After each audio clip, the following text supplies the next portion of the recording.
وعلى آله وأصحابه أجمعين. بسم الله الرحمن الرحيم. رب يسر علينا هذا الكتاب ولا توسر علينا هذا الكتاب وتمم لنا بالخير وبك نستعين يا فتاح يا فتاح. بسم الله الرحمن الرحيم. رب يسر علينا هذا الكتاب ولا تعسر علينا هذا الكتاب وتمم لنا بالخير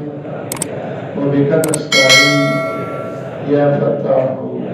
يا فتاح. بسم الله الرحمن الرحيم. رب يسر علينا هذا الكتاب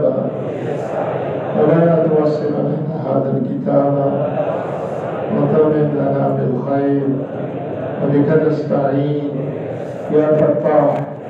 يا فتاح. قال الشيخ المكرم المفخم المشتهر بين الآفاق المرحوم المغفور مولانا محمد إسحاق قال: حصل لي الإجادة والقدرة والسماع من الشيخ الأجل والحبر الأبجل الذي فاق بين الأقران بالتمييز، أعني الشيخ عبد العزيز، وحصل له الإجازة والقدرة والسماع عن والدي الشيخ ولي الله بن الشيخ عبد الرحيم الدهلي. وقال الشيخ ولي الله: أخبرنا به الشيخ أبو طاهر المدني عن أبي الشيخ إبراهيم الكردي عن الشيخ المزاحي عن الشهاب أحمد السبكي عن الشيخ نجم الغيثي عن زيد زكريا عن العز عبد الرحيم عن الشيخ عمر المراغي عن الفخر بن بخاري عن عمر بن تبرز البغدادي قال: أخبرنا الشيخ أبو الفتح عبد الملك بن أبي قاسم عبد الله بن أبي سهل الهروي الكروكي في العشر الأول من ذي الحجة سنة 47 و500 بمكة شرفها الله وأنا أسمع.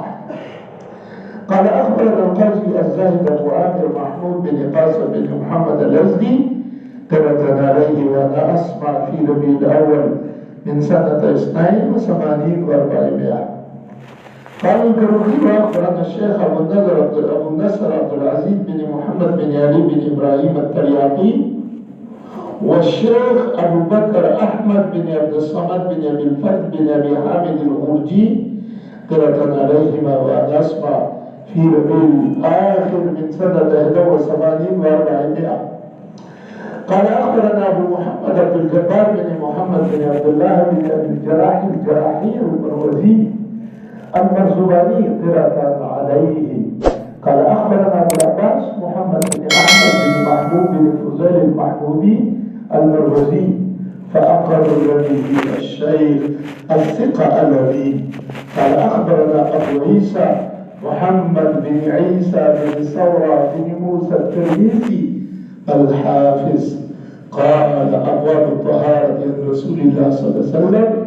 باب ما جاء لا تقبل صلاة بغير طهور. وبه قال: حدثنا قتيبة بن سعيد قال: أخبرنا أبو عوانة عن سماك بن حرب قال: وحدثنا حنان قال: حدثنا وكيع إسرائيل عن سماك عن موسى بن سعد عن ابن عمر عن النبي صلى الله عليه وسلم قال: لا تقبل صلاة بغير طهور ولا صدقة من غلول. قال حنان: في حديثنا بظهور قال أبو إسحاق: هذا الحديث أصح شيء في هذا الباب وأحسن. وفي الباب عن أبي المليح عن أبيه عن أبي هريرة وأنس وأبو المليح بن أسامة اسمه عامر ويقال زيد بن أسامة بن عمير الهذلي. صدق الله مولانا العظيم. Gran kadar izzatmand بالمنون حب طالب المنون تقول استقبالي كلمات جامعه ناظم تعلیمات حضرت مولانا حسین احمد سید احمد برکات العالیہ تاسو ته علمانو ټولو ته خیرانه وي دا زمونږ د ټولو د طرف نه ترجماني وي او الحمدلله موجوده وخت کې د کوم دوو خوشحالیانو موقع باندې جمع شوي دي د هغې تذکره وکړو په یو مضمون یې تاسو ته شروع کړو زه دغه مضمون لږ مخکې ته کول غواړم زه تاسو ته دا خبره وکړله چې تاسو وراثت نبوي علمبردار دا ډېر لوی نسبت دی دومره لوی نسبت دی چې زما خپل خیال دی چې سړی په سوچ باندې فکر باندې مجبوره کوي آیا زه ورته د پیغمبر وارث کېدی شم او که نشم کېدی خپل دې زړه ته تپوس وکړئ ضمیر ته راوړئ توجه وکړئ یہ فخر کب ہے اس جاننا دوا کے لیے جب تو نے چنا مجھے اپنے امتحان کے لیے تبرک یہ نسبت هغو طالبانو چې څومره د سړي نسبت اوچتېږي دلته ذمهداري اوچتېږي یو سپایي ذمهداري دومره دی چې څومره د یو جرنیل ذمهداري وي ولې دغه پوزیشن ډېر اوچت دی د سپایي نسبت سره تاسو په دې معاشره کې چې یو ځل د وراثت نبوي علمبردار وګرځېدل او د دې مخلوق حسن زنو په موږ باندې دغه دی چې د دې مدرسې په چاردیوالۍ کې ورثه نبوي تیارېږي او دا خیراتونه چې موږ له راکوي او دا زکاتونه راکوي په دغه حسن زن او په دې اعتبار سره راکوي دا ښکلی عبارت الحمدلله چې موږ جوړ دی تقریبا 17 کروڑ روپے په دې باندې تعمیرات باندې ولګېدلي نو صرف دا دومره پیسې یو ځای کې لګول یو ډول وي چې دې کې د الله د پیغمبر ورثه تیار شي او دې دنیا ته د پیغمبر پیغام دنیا ته ورسېږي که ټول مستعد په تاسو باندې وقدردانو طلبه وګړو ستاسو دپاره امام ترمذي روپے باب خیر کتاب الطهارة تاته یو شخصیت جوړی تا یو کردار معاشرې کې وي ته د پیغمبر تابع پیغمبر چاته دی لیدلی اوس دې وخت کې دی لیدلی شي خوب کې لیدلی شي خو په ویښه باندې دا دعوه نشي کېدلی چې ما پیغمبر لیدلی زموږ د علماو رایه دا ده په خوب کې پیغمبر په شکل کې شیطان نشي راتللی البته د پیغمبر شکل د خپل د آیینې مطابق بدلیږي رابدلیږي یو سړی کېدی شي پیغمبر په یو شکل کې وویني او بل سړی پیغمبر په بل شکل کې وویني مولانا بیتلیګر صاحب د خدای وبخښي ورځ ما ته یې ویل چې ټلیفون یې وکړو ما ته مفتي صاحب یې زیات پریشانه بابا ولې زما یو شاګرد مرید دی هغه راغلی دی ما ته چې ما پیغمبر علیه السلام په خوب کې لیدلی دی او ستا په شکل کې مې لیدلی دی نو ما ورته ویل دغه د رښتینی مرید دی ولې ما ستا په دې مرید په دې زړه کې په کائنات کې یو معزز شخصیت ته دی او یو ښایسته شخصیت ته دی تا ته دته په دې دنیا کې بل شخصیت ښایسته نه ښکارېده نو لهذا خدای د پیغمبر هغه شکل دته په دې کې ستا په شکل کې وښو نو دې د حدیث کې راځي رسول الله صلی الله علیه وسلم فرمایي من رآني فی المنام فقد رآني خو په دې هم ته سړی راشي او چاته وایي زه پیغمبر چې محمد رسول الله بلا شیطان په تشکل راځي او دلته په سترګو باندې ویني اما مقصد دا د پیغمبر نور څوک نشي لیدلی نن سبا صحابه لیدلې نو نن تا ته ګوري ته د پیغمبر وارث یې نو ته به د خپل کور ته وګوره چې آیا زه به هغې د دې نسبت قابل یم که دی دې لپاره د یو کردار ضرورت دی دې لپاره د یو سوچ ضرورت دی امام بخاري کتاب الطهارت چې تا ته مخکې ته کوي او تا دې بچیو ته چې میدان ته ځي او د پیغمبر د وراثت ته ذمهداري ته دې وګورې او ته دا جنډه اوچته چې زه د رسول الله صلی الله علیه وسلم نو لومړی خبره د طهارت شروع کړي یو بل دی کې قرآن وایي لا یمسه الا المطهرون دا نسبت او دا مقام او دا مرتبه دا خدای پاکیزه خلکو ته حواله کوي نو آیا ته دې باندې سوچ وکړه چې بیا اس معیار پر پورا اتر سکتا ہو یا نہیں گویا دا یو جائزه ده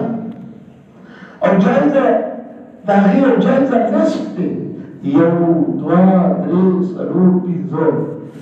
ته سوچ وکړه دا پنځه خبرې درکې شته او که نشته دی لکه دا پنځه خبرې راشي شکر وکړه بیا د دې میدان کې د دعوې حق لري خو که دا نه نو ژوند بدل کړه دوی تاسو څومره د دورې طلبه وړې دورې لوی دورې هر تعلیم په دې میدان کې چې مخکې راځئ نو مخکې دا په دې باندې خپل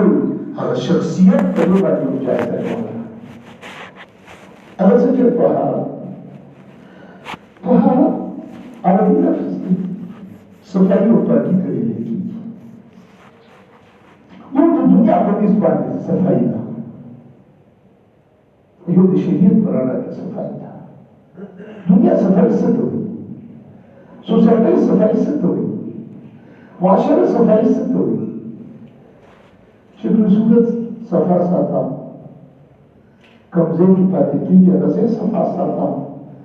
کوم کور دی دی کمره دی دی دفتر دی دی هغه ځای صفا ساته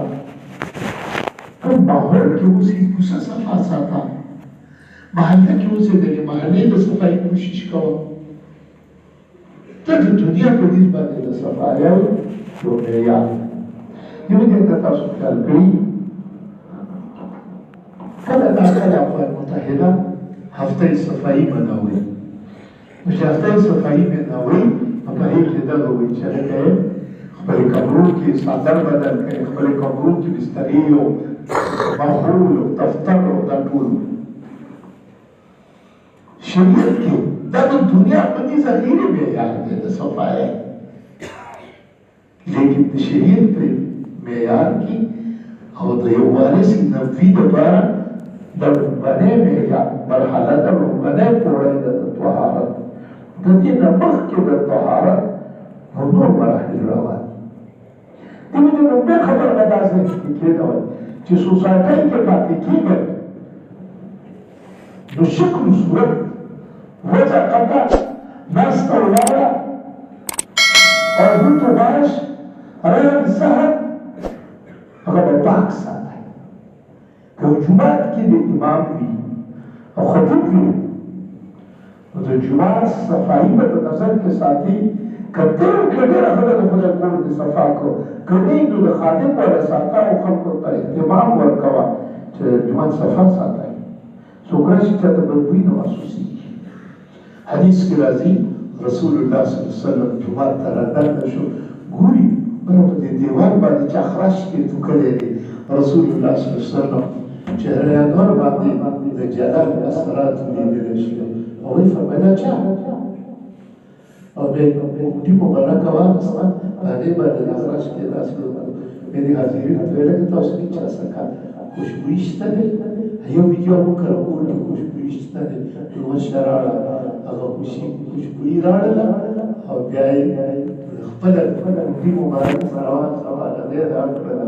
او بیا فرمایي تاسو چې سجده کوئ خدای ته نو مخامخ د الله ته ولاړ یې دې وجې نه صفایي خیال کوئ دا ستا د جومات ته صفایي د لندن کې یو جومات چې تا د چا ومنلی حقیقت कि ग्रेड का दाखिल शो मुझे ये अंदाजा होता है कि ये किस मुल्क के वासियों की मस्जिद है وایي که زه داخل یم ما ته پته ولګي دا پښتنو جومات دی وایي څنګه وایي چې د اودسونو ځای کېناستې نه شي چارهدام کولی نه شي په دره ودرېدی نه شي خو ما ته پته ولګي چې دوستانیانو جومات خاص کر د ګجراتیانو ما ډېر صفایي سره اهتمام کوم او جومات ته باید تاسو یو دا دستور بدل کړئ بریډفورډ کې وخالې وه چې کال وروسته د نن دومره ښایسته انتظام یې کړی وایي اوس ته نږدېږم چې دا د پښتنو جومات دی که د ګجراتیانو دی وایي وایي تاسو د صفایي به ډېر خیال کوئ په جسماني ظاهري صفایي ده اشهر من الفطره پیغمبر علیه السلام فرمایي ګیره ده د دې ګیرو حفاظت کوي دا خو نه ده مثال یو سره دغه دي مخ دې دی د هغې به برید دي دي ټول یو سیسټم دی پیغمبر د دې یو طریقه بیانه کړې نوکونه دي او څلوېښت ورځو کې دنده به یې کټ کړی زیات په زیات سره د ظاهري روایت د څلوېښت ورځو نه چې زیات شي نو بیا پیغمبر مونږ له به وي چې شا به یې وکړی د دې وجې علما وایي د څلوېښت ورځو نه زیاتول بیا حرام دي وي دومره اوږده اوږده نوکونه وساته دا یو صفایي ده دا نور د بدن صفایي شته دي دا بس پنځه وخته چېرته کوي هلته صفایي نه ده او دا د غسل نه کله په جومات کې کله په اختر کې کله په نورو مواقعو کې یا محفل دا مسواک چې ته وایي صفایي ده نو یو روپۍ صفایي د دې اهتمام کوئ چې شیخ الصورت خفصه قطع تاسو ته ولاړه کومې مدرسه کې پاتې کېږئ کوم جومات کې जो मदरसे के सामने से कोई गुजरे कम से कम उसको एहसास हो यहाँ कोई मुहज़्ज़म कौम रह गई यहाँ कोई ताज़ीम याफ्ता कौम रह गई दस बने हो रहे हैं और तब समय दुनिया को दिस में डरे हुए से उस शरीर का तभी की वाली का ये उद्रेम तोहारत ये तोहारत बदल हुई लेकिन ज़रूर ये उद्रेम का बवाख़ हक़ीक़त वही طهارة البدن دا ډېر ضروري څیز دی ګیره د حرامې ګړۍ دپاره ساتي دا یوه سوی المطهرون چې پیغمبر وایي دا ښکلی نسبت چې تا ته نسبت کېږي او ته د وارث نبوي ګرځې نو لوی څیز به دا چې ستا د ګیډه ته به د حرامې ګړۍ بدلېږي حرامه ګړۍ مه خوره که به ګړۍ ستا لاس ته راشي وګوره لکه ته دا ګړۍ د خاص خاصه خالی کی نو که دې ګړۍ کې څه شک او شبهه وي تاسو دې مدرسو کې چې څومره پاتې کېږئ خدای تاسو له حلال رزق راکړي ولې خلک خدای ته ورکړي دا مال زکات خدای ته ورکړي او تاسو له خدای راکړي نو که ستاسو کار شي دا د زکات یا د هر پیسه چې واخلي دا فلټر شي او دا د خدای له طرف نه تاسو زکات ملو شي نو څومره ښکلی رزق یې درله درکړو چې د دې مدرسې د چاردیوالۍ نه وځي چې ګورئ حرام رزقونه که جومات کې امام وي نو امامتي چې کوي نو تنخوا چې اخلي امامتي پوره کوه یو مدرس تنخوا اخلي د تدریس د ذمهداریانو خپل کوشش کوه بل په معاشره کې داسې مردار کاروبار مه کوه حرام کاروبار مه کوه حرام د عبدالله بن عمر صاحب روایت دی وایي که په موضوع کې د املا داسې ټیټه شي او پر وجود یې ولودې دا بدن د ویښته غوندې نری شي خو چې څومره د حرامه نړۍ نه پرېښي نو د مونځ او د اودس کې او د روژې د خدای دربار کې ساسر درېږي د بدن دویم درجه کې به تاسو ته طهارت بدن خیال کوئ او دا علما دا وایي چې ګیډه کې حلاله نړۍ پرته وي او په دې سره نمو راشي د بدن نو د بدن سره کوم روح دی د دې دواړو کوم دا پاکیزه تعلق شروع شي نو د دې روح په کنټرول په دې زړه باندې راشي نو دا زړه کابو کې دا حدیث کې راځي رسول الله صلی الله علیه وسلم فرمایي ان فی الجسد لمضغه د بدن دې زړه باندې حکمرانی دا دواړه کوشش کوي دا روح کوشش کوي چې زه د دې حکمران شم او دا قوت بهیمي په دې انسان کې چې نفسانیت دی هغه په دې قلب باندې کوشش کوي چې کوم حکمرانی راشي زړه د هغه کابو شي دې وجه تاسو معاشره کې ګورئ د چا په قلب باندې د روح حکمرانی ده خدای هغه ښه کارونه اخلي نیکۍ کارونه اخلي الله یادېږي ورسره پیغمبر یادېږي سړي ته او چا ته د حکمرانی قلب باندې د نفس راغلی وي هغه د دنیا د بېدینۍ شکار شي او دا علماء وی دا عقل نه عقل دی مشیر دی عقل دی مشیر دی که په قلب باندې د روح حکمراني راشي د دې روح ته ښې مشورې د عقل ورکوي او که په دې قلب باندې د نفس حکمراني راشي نو دی د نفس ته مشورې ورکوي د وجې که تاسو خیال کړي شیطاني محنت کوونکي نوې طریقې زده کوي خو روحاني والا خپل په محنت کې نوې طریقو ته لیږي ځکه دا روح ته باندې اثر کوي نو چې قلب باندې یو څه د روح حکمراني راځي نو دا الله راځي چې دلته دا نفس د حلال خوري وکړي نو هلته روح حلال خور دی نو دا دواړه حلال خوریان چې یو ځای شي نو د نبوت په دې قلب باندې چې راشي نو دا قلب آینه وګرځي نو چې آینه وګرځي د دې تعلق د مشکات نبوت سره جوړ شي نو حدیث کې رسول الله صلی الله علیه وسلم فرمایي انما انا قاسم والله یؤتی وی نور ورکه خدای کوي تقسیم او مجزو نو د دې مشکات نبوت سره چې تعلق شي نو علوم نبویه خدای ستاسو قلب ته بیا منتقل کی نو توارث نبوي هغه نسبت ته دې ته به هغه چې دا زړه حلال ستاسو پرې تاسو په معاشره کې وګورئ چې یو عالم وي خوددار عالم وي با کردار وي حلال خور وي دغه ته کېنه او مسله تاسو کا هغه ته خدای غوښتل کار حدیث کې راځي رسول الله صلی الله علیه وسلم فرمایي اتقوا من فراسة المؤمن فإنه ينظر بنور الله دغه فراسة نبوي نور به طهارت بدن بیا بدن په دې سبب شریعت یو درېیم قدم ته دی هغې ته وایي طهارت الاخلاق دا ډېر لوی شی دی نن په معاشره کې د دې ضرورت دی ملا صاحب دروغ نه وایي په منبر باندې ناست غلط خبره وکړي په معاشره کې پاتې کېږي اخلاق او د کردار په حوالې سره یو معیاري کردار په دې معاشره کې پیش کوه خلق تا ته راځي تا ته تخلیه جوړ پیدا کوه ټول به پیدا کوه مخلوق چندوه مخلوق خدای ته بنا دا به هرې کېږي طهارت اخلاق کردار اسلام تاسو که خیال دی یورپ ته دا خلک راشي یا د امریکې نه راشي یورپ کې ښه ماحول دی د اخلاقیاتو یو څو خبرې په سوسایټۍ او کړي دي په معاشره کې وساتي دغه خبرې چې د دې معاشرې اوچت شي معاشره تباه ده نو هلته دا معاشره ټیک ده په اخلاقو ده او دا ماته د دې حدیث نه معلومه شوه رسول الله صلی الله علیه وسلم تپوس کېږي قیامت کله دی پیغمبر یې ماته د قیامت پته نشته خو نښې ورته ښیمه د یو نښې ورته دا ښیلې ده انت لدل امة ربتها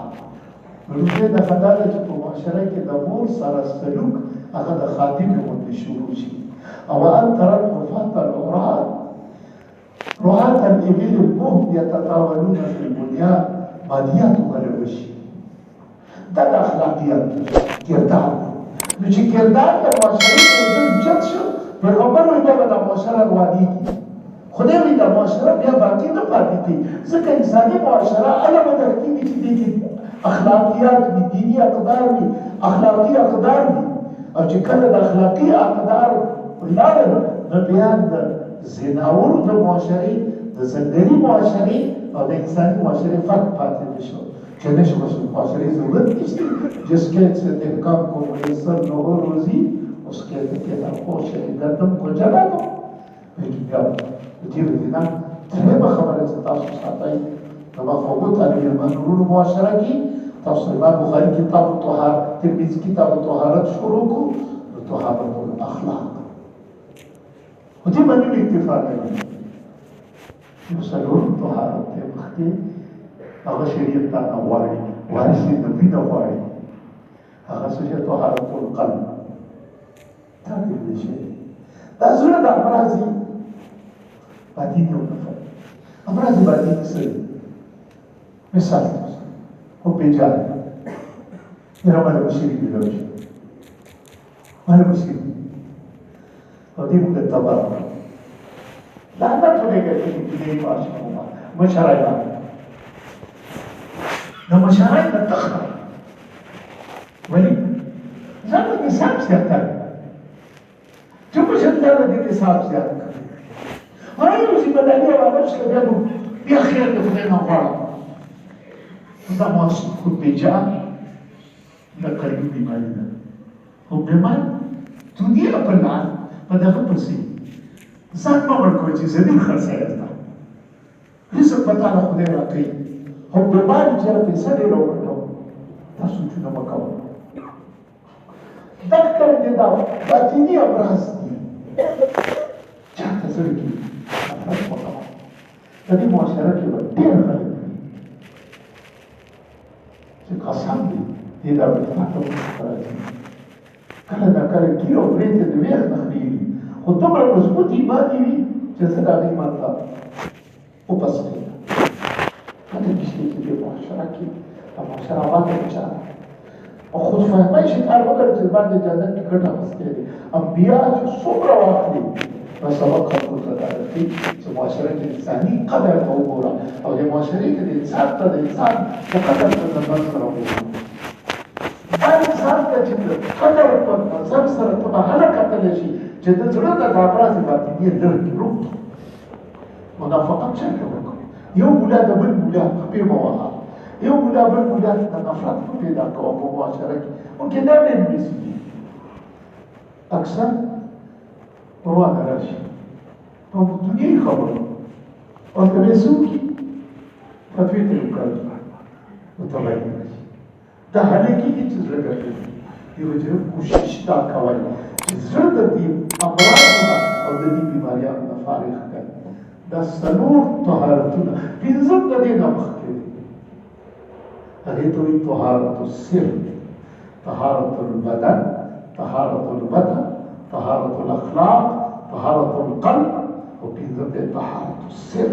طهارت السر دې ته وایي چې په دې زړه باندې داسې محنت وکړه داسې محنت وکړه چې دې نه د خیر الله عظمت او تصور وځي دا ډېر لوی څیز د خیر الله تصور د زړه نه وتل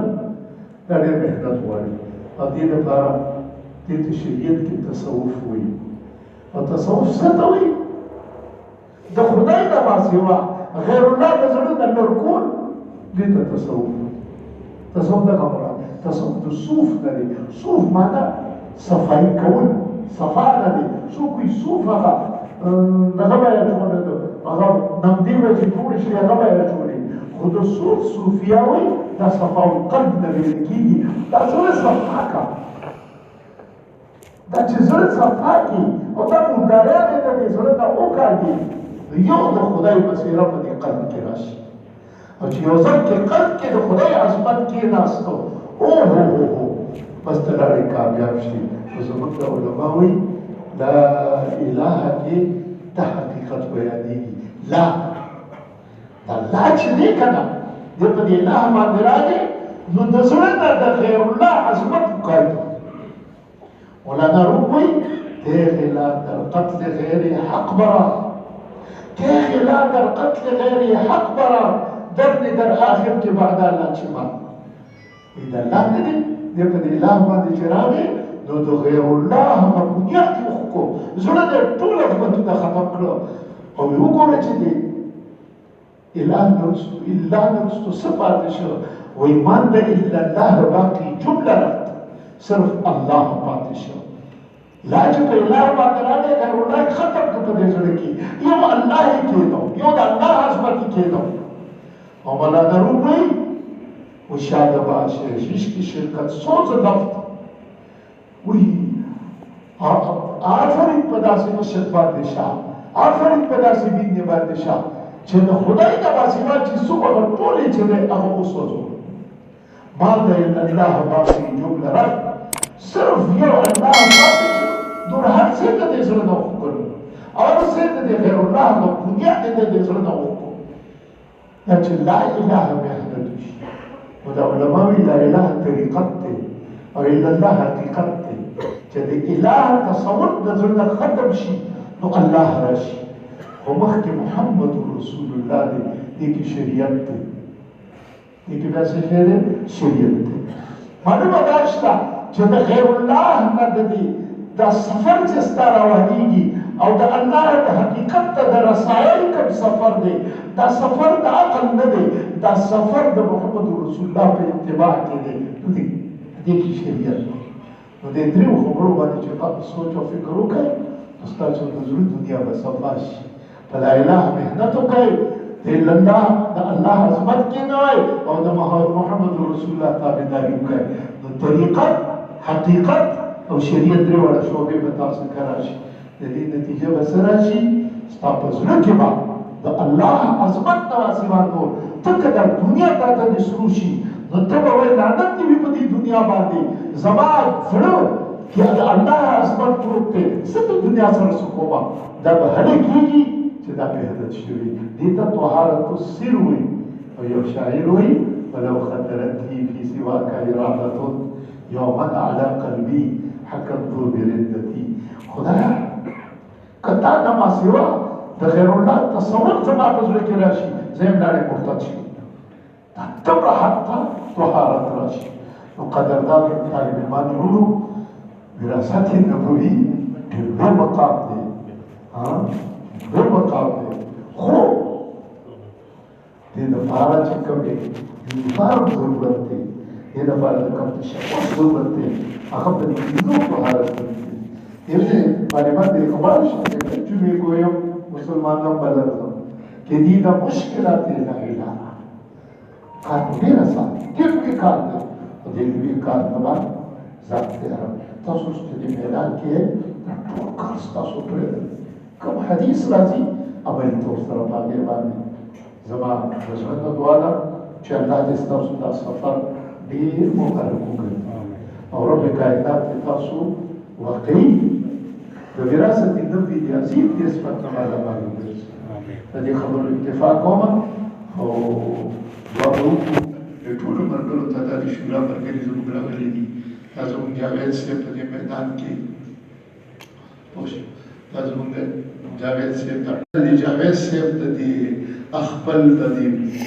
بیمارۍ باوجود دا سرپرستي ده الحمدلله. هغه هم دې محفل کې ناست دی، ده ته دعا وکړئ. دا د شورا څومره ممبران چې ناست دي دا ټول د دعاګانو دې ډېر مینه او محبت تاسو سره ساتي. ستاسو هغه دغه دي خدمت کوونکي دي، خدام دي. او دارنګې زمونږ په دې کې دا زمونږ سرپرست اعلی صاحب کراچۍ ته ټلیفون کړی چې هغوی زه راتلم خو چونکې بیماري وه په دې موقع کې ما د دعاګانو نه هېر نه کوي. او دارنګې زمونږ جمشید پراچا صاحب چونکې دا حالات داسې وو زمونږ یو بل ته حاجي جان صاحب سره ټلیفون کوي یاره جي زه کېدی شي چې بیا راته لارې ځکه اسلام آباد د نور څو ملګري په دې وجې نه حساب شول. خو بهرحال چې کوم مونږ ته راغلي نه دي نو هغه ټولو ته دعا وکړئ. زمونږ په دې موقع باندې د مولانا جمشید صاحب والد صاحب وفات شوی دی، زمونږ د مولانا شیراني صاحب ورور وفات شوی دی او حضرت مولانا ابراهیم صاحب ورور وفات شوی دی. ټول له دعاګانو کې یاد کړئ. زما مور او پلار وفات دي، هغوی له دعا وکړئ. زما